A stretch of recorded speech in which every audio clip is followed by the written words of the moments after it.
Hi, Assalamualaikum. My name is Muhammad Arif, and I will be briefly explain what is halal and haram. Okay. Halal originated from Arabic words means permissible and lawful in Islam. On the other hand, haram means in Arabic terms is impermissible or sinful in Islam. Islam is the religion based on a certain rules, and whoever break the rules will fall into the category of disbeliever. And because of the rules are set by the creator of this universe, in religion, there are things that declare as halal and haram. There are things which are forbidden and declared as haram. We as a Muslim and being a true believer should try to follow the things which are encouraged halal and to strictly avoid things which are discouraged haram in Islam. Rasulullah sallallahu alaihi wasallam once said, halal is clear and the haram is clear. Between the two, there are doubtful matters concerning which people do not know. One who avoids them in order to safeguard his deen and his honor is safe. While if someone indulges in it, he may be indulging in the unlawful. Hadith Riwayat Al-Bukhari. Thank you. Alright, so I'm Atifa and I will talk about what is haram in Islam. First of all, Islam has taught that haram is something that's forbidden and sinful if done and gets rewarded if left out. So, for example of haram is like something that is contrary to halal, which means it's bad, such as black magic, adultery, stealing, drinking something intoxicating, and killing without valid reasons. There are many things like that. It is an example that I can give. Also, these acts can lead a person to hell. So, like to emphasize, Muslims need to avoid illegal acts to prevent bad deeds. But plus, it can help to create a good generation from time to time. That's all from me. Bismillahirrahmanirrahim. Assalamualaikum to Madam. My name is Amir Shaidi. I'm from Group 5. Now, for this presentation, I would like to talk about the situation that allow a Muslim to violate halal matters. Now, in Islam, Islam has never forgotten the needs of life and human weaknesses when faced with it. With this, Islam appreciates the needs that are sure to come and appreciate human weaknesses. On this basis, a Muslim, when there is a pressure of necessity that compels, is allowed to do things that are forbidden to avoid harm and protect themselves from destruction. This has stated in the Quran, Surah Al-An'am, verses 119. Allah has made clear to you what He has forbidden you, except when you are under compulsion. Now, the certain situation that are allowed is first crisis or in an emergency. The second is medication purposes. Okay, for crisis and emergency, in this context, I want to talk about the context of halal and haram food, for example, like pork, predator animals, alcohol, and drugs. Now, all animals that are banned in Islam are in normal circumstances. However, in an emergency, then the law itself is halal. There is a professor of Islamic law at Damascus University named Wahbah Al-Zuhaili has given an example and clear definition of what emergency means. Now, he has stated that emergency is an occurrence to a person, a dangerous situation or severe distress, which may lead to an injury or illness to life, body, dignity, sense, or property, and everything connected to it. Now, what considered as an emergency within the scope of Islamic law is, which is stated in the slide, first, the extreme situation is certain. The harm or the damage or the casualty will definitely materialize in the religion. Second, it is certain that the person under this duress has to perform something illegal in order to prevent a greater harm.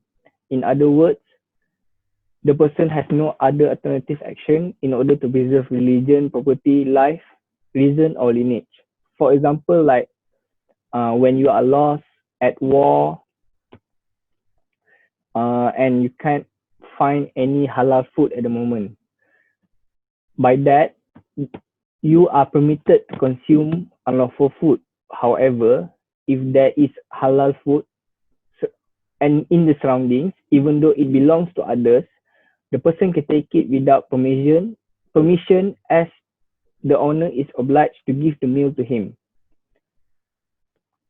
Now, there is certain situation that is not considered as an emergency if the person is in the surrounding community that has something that can overcome the force. For example, you are in distress, doesn't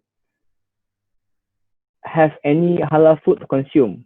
But if there are other people, Muslims or infidels who are still have food that can be used to overcome the distress, so you are not considered as in a crisis or in emergency. This is because in principle of Muslim community, we must have a feeling of mutual responsibility and mutual help and unity. So we have to work each other to overcome a certain situation or problems. Now, the second situation is for medication purposes. Now, in medicinal purposes, some of the medicines contains ingredients that are not allowed in Islam, such as alcohol and drugs. But if there are any cases of emergency, the ingredients allowed, but have to meet a certain requirement by the Islamic law. Now, as stated in the slides, this is the requirement that have been set by the National Fatwa Council of Malaysia. First, efforts have to be made to ensure that the present halal materials cannot prevent the harm from occurring to patients. Second, the usage of haram material is a necessity. For example, like in this time of pandemic, you are outside and you can't find any clean water to wash your hands. You are allowed to use a hand sanitizer that contains alcohol to wash your hands. Now, the third one is during treatment, the usage of haram material must be recommended, ensured, and approved by the doctors or Muslim health professional who are fair and believed to practice its religion and beliefs and also have a lot of knowledge in the field. That's all for my part. Thank you. My name is Adri Azim Shamsir and I will be presenting the lesson behind Halal Haram. Now, the first lesson is to preserve our body's health. Like for example, pork meat. Why is it haram? It's because for the longest time we've been wondering why, and it was only through recent studies of pork meat that actually contains things that would harm our body, such as tapeworms and the JE virus, which is the Japanese encephalitis, inside their meat. Both of them has been stated to be very hard to kill. The other reason is because pork meat has viruses and bacteria that is very extremely hard to kill, and no conventional medicines could actually kill them outright, such as antibiotics. The other reason is to preserve our logic and sanity.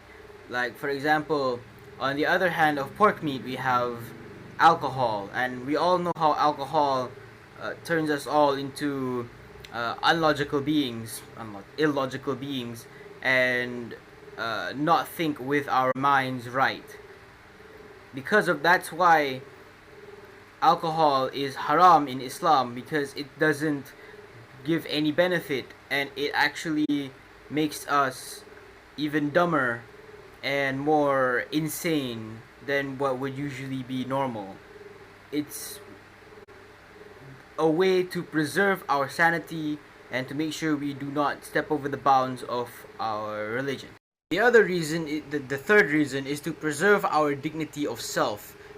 Things like alcohol and pork meat and anything else that's haram would actually dissolve our dignity as a Muslim and as a person, such as, for example, gambling and any other things that you could come to mind. All of these would actually bring down the dignity of Islam as a general, or as a Muslim, or as a Muslim as an individual. And the reason why these are haram is so that everyone is dignified and has responsibility to make sure you look dignified and not bring the Islam name down into the dirt.